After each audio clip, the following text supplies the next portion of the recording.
clicked on this video, so you want to know what it's about. Here's my skill set. Here's why I'm reviewing it. Read on the screen. Don't care how long it takes. Pause the video. Let's go! Which is Newton discovered... Hold on, did I say that right? Newton discovery? Newton? Why do I say it like that? Newton? Newton? Anyway, the Newton Mystery is a cozy platforming puzzle game with interesting hybrid mechanics of monkey ball jumping, bullet hell, and even a whole card game. It's a relatively new game with very low coverage, it seems, so I decided to take the mantle of covering the game. It seems to be the first release from a studio called In the Snow. The game takes the player through the perspective of the Birdwatching Club, a cast of paranormal high school investigators much akin to Scooby-Doo, except with a cat rather than a dog. The game is simple, but the story unlocks more and more interesting concepts past the tutorial. It's only $6 on Steam USD by time of this recording, and is pretty short and sweet. There's only about 4 to 5 levels, and a whole card game mechanic that you unlock past level 2, so once you complete the game, if nothing else, you could at least constantly waste your life on the card game, like me. Because you're just trying to fucking win all the cards, so you could just fuck on all those stupid ass NPCs that keep spamming combo after combo, making fun of you because all you have are 2 combo 30 HP cards with various degrees of just 6 combos in stock. So yeah, the card game is pretty addicting. And I think, if nothing else, if you're not a big fan of platformers like me, you'll probably stick around for at least that mechanic. Now, again, this video is supposed to be short, so I'm actually going to give my rating right away to people who don't want the spoiler, but the other half of this video will go over major spoilers for those who played through the game and want to come back to the video after for my thoughts on the entire experience. So, if you just want the rating right away in terms of, hey, should I pick this game up or not, and you don't want to be spoiled, here's my rating right now. So what do I rate this nice, cozy puzzle game 2D with hybrid mechanics? Newton Mystery. I'd give it 6.8 out of 10. My suggestions for why it's a 6.8 and not higher is the following. Definitely stick with the strong suit of the card game. I fucking love the card game. The monkey ball mechanics, it was pretty fun in one level. And the top-down bullet hell mechanics, again, pretty fun with one level. And know that I'm biased because I'm not a big fan of platformers, as it is. But I think the platforming for someone who rarely touches that genre is pretty simple and straightforward. Some of the later levels might be a bit repetitive, but not so much to cause burnout or boredom. The strongest thing about this game is the fact that there is no game over or life points. Now, that might feel a bit weird to some of the players who are used to that, but trust me, with how this is a short, simple, fun game, you don't want arbitrary reasons to start over a level just because you missed a jump, especially if you're a keyboard user like me, where your fucking down key is broken and most of the game relies on the down key arrow, okay? So that really saved my sanity quite a bit. Steam Deck and controller players in general seem to have a pretty good time with the fluidity of the platforming, so I think if you just stick with that, you're going to be fine. The dialogue could also be spruced up a bit with the banter with the NPCs on the tutorial level. I get that it's a tutorial level, so I give it a lot of grace. That's why I didn't put too many points away for my rating. But at the same time, it's like your first introduction to players with the game. And yeah, the dialogue was a bit hit or miss. Some of it was pretty witty. Some of it was really meh. And most of it was just dry. Just dry. But the later levels actually give a lot more characterization, personality, and charm. That said, I also recommend adding more storylines and lore to the world, examples of which I'm going to talk about following later in the spoiler segment, so we're not going to get into it right now. But overall, the world setting and the storyline and lore of the game is pretty cool. It's obviously inspired by certain media I'm going to be referencing in my full in-depth review of all the spoiler segments, but for what it is, short, sweet, and simple, it's charming enough to captivate me to want to learn more. And I think any player that wants to play a very short game that makes them feel that way about the world setting will feel appreciated and validated and vindicated for picking this game up. At least that's how I felt. Overall, my thoughts on this game is a lot of positives and slight mess. The game is pretty easy to beat on Steam Deck and controller, no doubt, as I mentioned, though my keyboard situation got in the way, a bit of a hassle with the gameplay because of that. I think as a simple concept, it hits a lot of home runs with some fouls. For a first game, this is actually pretty remarkable, and as short as it is, it's better to be short and sweet than long and boring. I'd say the best part of the game is definitely the card game mechanic, the monkey ball segment, and the top-down bullet hell mechanic where you could barrel roll around, as you could probably see on my screen. So yeah, non-spoiler free, that's it for my review for you guys to pick up the game. Now for you guys who have probably played the game and want to come back here for this part of the review, here's all my thoughts about the entire game, out of context or not, for you guys who are still hanging around because you're just sadistic and want to spoil yourself. As I mentioned before in the tutorial stages, the dialogue is very dry, with some witty quips here and there, but sometimes the very bad dialogue relies too much on cultural relevancy and very hit or miss jokes about social commentary.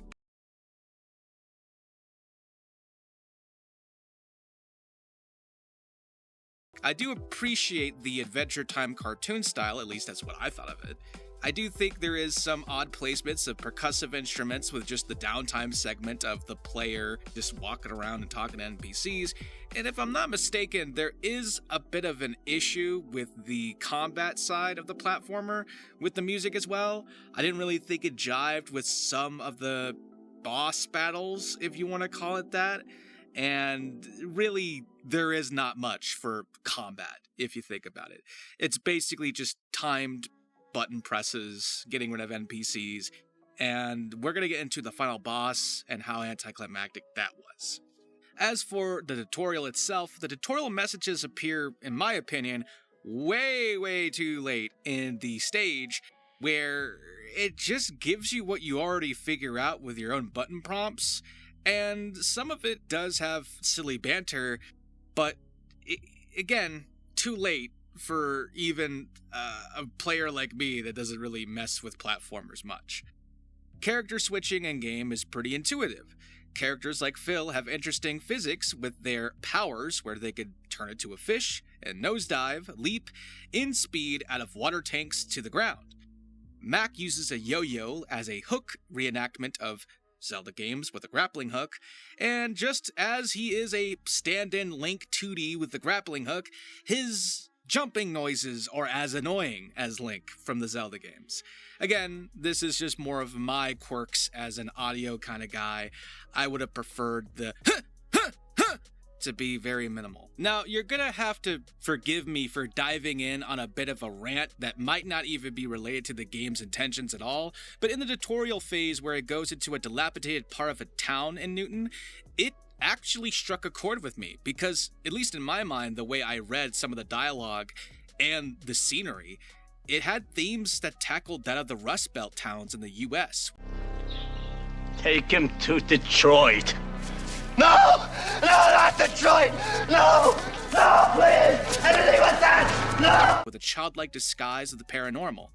With many instances of abandoned and dilapidated areas being there due to a lack of industry, the ghost town section is almost reminiscent of the real-life poverty most people see in the East Coast and Midwest. In just the tutorial level alone, it accomplishes the childlike atmosphere with a subdued but depressing reality that seeps through the game. Now, this only happens really once ever, which is just the tutorial. But still, it was such a small but impactful segment, I had to include that as a note, because, again, struck a chord with me. The tutorial is really the only issue I have with the game, as the levels after bring forth a lot of interesting dynamics in both the story, the platforming, and side content. One of which I've already explained is the card game, which I'm going to explain right now what it really is.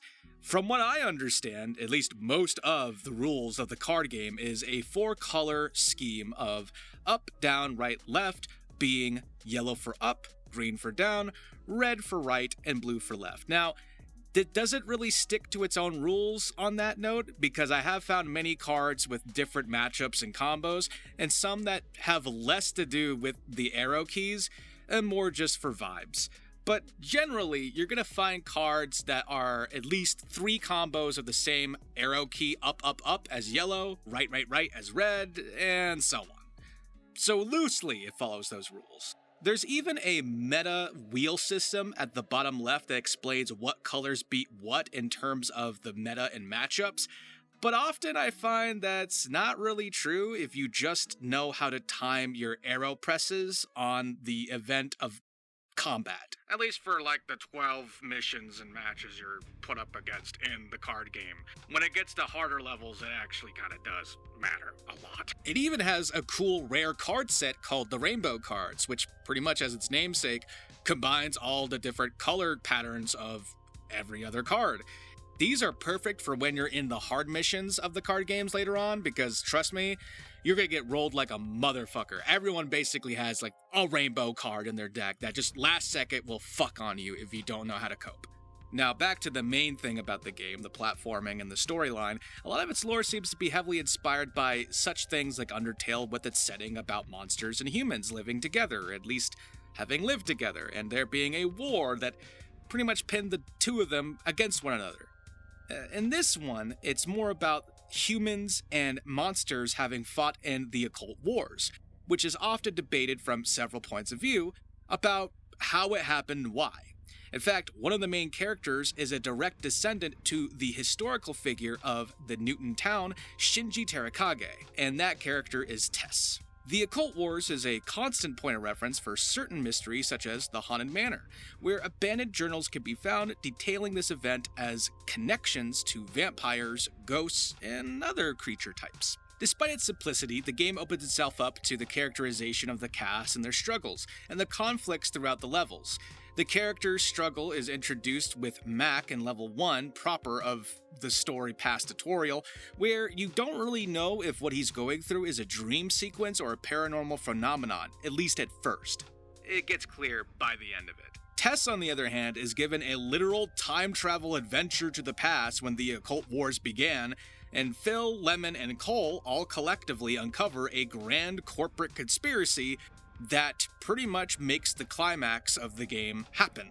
Now, besides the monkey ball mechanics, the card game, and the bullet hell sequence, there's actually a lot of homages to games such as Donkey Kong Country with a literal cart jump sequence, and there is a jet battle as your final boss. That I'm gonna leave for later, again, because I have a lot of thoughts about that. The later levels can also be a bit dysfunctional by certain logic, such as needing a key to save a goblin for one segment of the level, but not needing it for the rest of the goblin cages in the other, which is kind of resolved a bit at the last level sequence with pop-up bubbles of the characters back and forth telling each other key things for the player to learn, usually as reminders or even last-second changes to the formula, which brings me to my other point of new characters at the very end of the game being introduced last second, and how dysfunctional that feels. Now, to be fair on this, there is certain characters that are introduced, like the Monkey Ball character in the past Adventure Time with Tess, that feel great. It's pretty easy, 1-2 punch, doesn't really need to be in depth. But then there's, I think his name is Ziggy, or the vampire guy that's hinted from the Manor level, and he's just kind of a last-minute stand-in for Lemon as a clonitis syndrome. And to be fair on that point, it is not a slight against the game unique to its design. Rather, this feels like a common issue that happened with games in the 2000s regarding clonitis syndrome. And there's probably many games outside of the platforming genre that I could name that did this last second as well. That said, the clonitis is really minor, and the later character does have an additional ability that kind of distinguishes itself from Lemon, like a vampire wing jump mechanic. I kind of forgive it, but it's still janky. Now, finally, the only thing I gotta talk about is the final boss fight. Pretty much, it's super cheesable, because all I had to do is literally hang to the top left corner and just keep spamming the jet spam attack plasma, while occasionally dodging when the final boss tries to ram me with their hydropod vehicle in the air. It's rather anticlimactic for a final boss encounter to an otherwise well-balanced 2D platforming game. The ending is concluded abruptly, but understandably so, given that each level for the most part is a self-contained story minus 3 to 4. The last level seems to allude to a possible sequel in the Game Plus content where you're just hanging around and talking to NPCs about the corporate shady shenanigans of Vecna? I forgot the name. But yeah, it pretty much concludes rather in the middle of something that felt like if it was given a budget more than what it was, it probably would have expanded the game to maybe 12 levels or so.